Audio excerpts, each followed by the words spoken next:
We saw dominance from Premier League sides yesterday on the penultimate match day of the Champions League phase. Arne Slot's Liverpool welcomed Mohamed Salah back into their starting 11 and secured that convincing 3-0 win over Marseille. Chelsea edged past Paphos with David Luiz's return to Stamford Bridge not going quite as well as he would have hoped, and Newcastle were also impressive, dominating PSV at St James Park. Looking at the table now, Premier League clubs have controlled this league phase with 5 of the 6 sides currently sitting in that top 8. Manchester City, however, find themselves down in 11th after that 3-1 defeat to Bodo Glimt on Tuesday. So, Geoff, do you think these Premier League teams are much further ahead than all the others that are in the European leagues? Because, I mean... Yeah, it's fun, isn't it, Hannah? When you look at it, I'm just looking over your shoulder, I'm looking at the brackets. It's very positive for the Premier League to have 5 teams in there, but then you look, Chelsea on 13... and we go all the way down to Atalanta. So there's potential for that to change. So the actual difference is fairly fine margins. It's not like you can say, I think other than the top 2, Arsenal and Bayern, the rest, there's, you know, it's a cigarette paper between them, isn't it?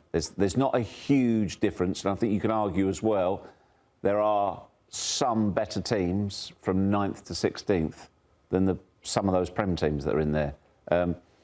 I just like looking at the table at this stage, see how much of a feel does this give us? And every time I return to it, you just say, well, just look at PSG last year, what they did and where they ended up. So to answer your question, Hannah, I'm more than cautious about going, hey, Premier League dominance. I'm not there. And is that just because, look, we need to wait to see who makes the quarters, the semis, the final? Yeah, well, I think you do wonder, is it because Premier League is one of the best leagues in the world? Are these teams more used to really competitive games week in, week out, so the step up into European football? Yeah, this is the absolute top of football. Arsenal and Bayern Munich, I think, are a step above everybody else. But to Geoff's point, 3rd through, honestly, probably like 24th. How much of a difference are there between these teams? It is such high level, and on any given day, you look at some of these teams, Madrid, Liverpool, Chelsea, Barcelona, Manchester City, Atletico Madrid. If you played some of those series 10 times, most of them would be 5-5 or 6-4. It would be a lot of back and forth because some of these teams are so even, and some of these teams can hit their best stride and play with anybody in the world, but haven't been quite as consistent as Arsenal and Bayern. So, yes, it is generally very good for the English clubs in this competition right now, but Chelsea losing to Atletico Madrid wouldn't be a surprise, and vice versa. Jen, when you're going into a Champions League match, do you think, well, in your experience, were you looking at the teams you were playing thinking, well, they're from Spain, they're in La Liga, they're in different leagues? Is that a thing players think about, or not really? To an extent, for sure. I think it's very easy for me to sit here and say, yes, when you are playing against a Spanish team, whether it be Real Madrid or Barcelona or the kind of top, they want to possess the ball. They put a specific style of play or go in a lot of experience. A lot of the Swedish league teams have done very well, much more direct. German teams want to play Alexandra Popp in that striker position, hold up the ball, much more physical, much more direct. So yes, to an extent, there is that in the back of your head. This team will want to play. But of course, you still sit and analyse, and teams might want to execute that style but not be able to with the calibre of player. So it's in the back of your head, but it's still going down to analysing a team. Did you also used to look at the referee and how they would referee differently in Europe than to your domestic league? For sure. How much work did you do on that? Well, it was just, again, another sort of... You always focus on yourself, right? You never wanted to put too much down to the referee or the pitch or the weather, or any of those things you can't control. Maybe a cliche, but in Europe, definitely, refs were less lenient. But see, I always wondered if it's difficult for you guys because you might be playing in Spain and you've got a Turkish referee. So the country you're playing in, they'll play differently. They might have a higher physical tolerance or less. But it's how the referee interprets it. So it's like double jeopardy. I think you definitely had to think about it, but I never found that hard to answer your question. I think if I knew I was going to play in Europe, you couldn't be as physical as you would be playing in England every week because a ref would call a foul. Players might look for it a little bit more. That's the other angle of that. When you're playing against certain teams, they are much more clever or football smart in that sense of drawing fouls and playing with the referee in that sense. But I think I never found it difficult, and it was a quick comment. It wasn't a massive conversation. Right. The bigger conversations were around what you can do, what to focus on, how you want to set up, how you want to press, how you want to build up. The little comments where the referee might pull on this, you can't do this in certain moments.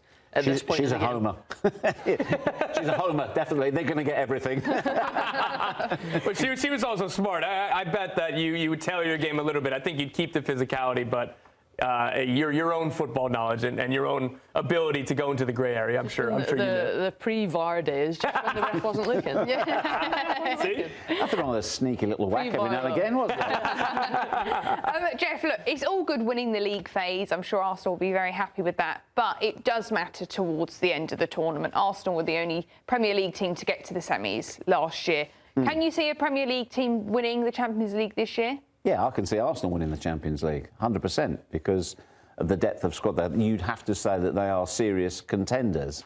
But if you look back, basically, what does this mean? I think, as we've all agreed on the desk, you've got to say, well, look how many finals Premier League teams have been in the last 10 years. That's a success in itself, but the number of titles isn't reflected in that, is it? Now, No. there is obviously one final, which is an all-English final, so you have to look at that too.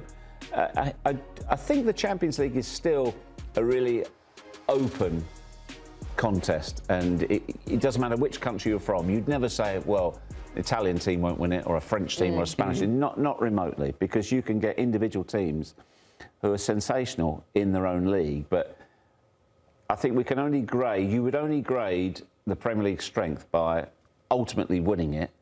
But if regularly in the next few years there are one, if not two, in the semi-finals, then I think you can say, yeah, that's obviously a reflection of a stronger league. Do you think what could be holding Arsenal back is them going to fight for the Premier League, whereas then you've got teams like Bayern Munich, who their league, domestic league, seems to be settled? Do you think that goes in those teams' favours? It's a fair point. But equally, it's a little bit unfair. They've still got to go and win in Germany. Yeah. They do have a winter break, so it is slightly different. This is why Arsenal they're now guaranteed to finish in the top two. So they don't play those 2 extra games. And also, all the way up to the semis, the second leg is at home. So if you like, Arsenal, they've got their work done early, which is excellent. And that's why finishing in this top 8 as well is huge for these teams, because you're also at the business end of the Premier League. Carabao will have finished, maybe the latter rounds of the FA Cup. So the less games you have, the better. I'd be very, very surprised. Mikel Arteta, I can't remember who their last game is against. You would rotate. I mean, you think Arsenal, they've beaten the team at the top of the table in Serie A with 7 changes. So excellent business. But a couple points there, because we started this conversation with, hey, do English clubs have an advantage in going to the Champions League because they're battle tested every weekend? It's easier to get up rather than kind of the ups and downs. And now we're finishing the conversation asking, hey, is it an advantage for Bayern Munich because maybe they'll have more of a cushion than, say, Arsenal or another English team in the Premier League, and they'll be able to rest more? So I think that we can just look at it on both sides. And for Arsenal, there shouldn't be any worry about all of these competitions.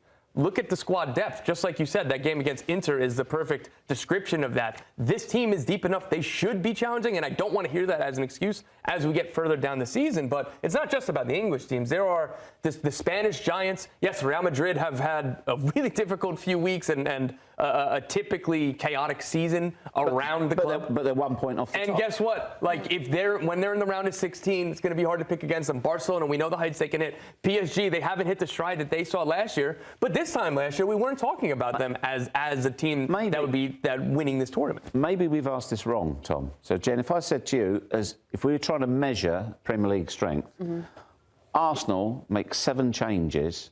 Okay, not regular starters in there, the likes of Miles Lewis-Skelly, Eze's not been getting a game, and they comfortably beat the team top of Serie A in their backyard. Is that perhaps a sign that Premier League strength? Yeah. To answer your question really quickly, I think when you can rotate that amount of players and go, but you're talking about also Serie A, you're not talking about La Liga, Bundesliga, other top, that's just one league comparison. But across the board, when you can rotate in the Champions League and go and beat champions elsewhere in Europe, that's a very, very strong sign. But that's also specific to Arsenal. Again, we're not talking about broadly in the Premier League, but at this point, Premier League is looking very, very strong based on league phase standings. And there is just numerically, there are 5 English teams that are doing well in this competition, give or take, whereas we're talking about Bayern as Bundesliga's chance to win this tournament. We're talking about PSG's chance for Ligue 1 to win this tournament. Nobody else really. And then in Spain, maybe it's probably 2, maybe 3, but there's just the sheer numerical value, and there are some excellent teams at the top of these other leagues, but it's 1 or 2 versus like 4 or 5 here in England. And can anybody here explain or fathom Tottenham's place? I was just about to say that. Thanks for watching this video from Morning Footy. For all news and insights regarding leagues around the world like EFL, Serie A, and all UEFA competitions, both men's and women's, don't forget to sign up for Paramount Plus.